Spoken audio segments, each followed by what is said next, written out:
сети снова ищут татарский след. Паблик «Многонационал», который системно травит каждого, кто не вписывается в их картину русского мира, снова в истерике. Поводом стало замечание замминистру культуры, которая умудрилась презентовать мероприятие в честь Габдуллы Тукая на русском, да еще и с кучей ошибок в тексте.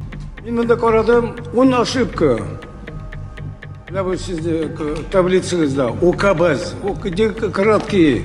Почему так невнимательно относитесь к своему выступлению? Кто ее подготовил? Тукай.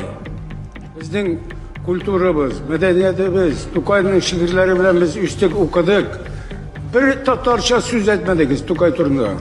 Менә без хәзер районнарга барабыз, нәрсә әйтерләр алар? Шовинисты в ярости. Как это так? В Казани требуют знать татарский. А еще они усмотрели тревожные симптомы в присяге Раиса. Мол, в 2020 году он читал ее на 2 языках, а в 26-м только на татарском. Дальше они боятся языковых патрулей, как у уважаемых партнеров. Но они забывают, что мы в своем доме, и просить разрешения говорить на родном языке ни у кого не собираемся.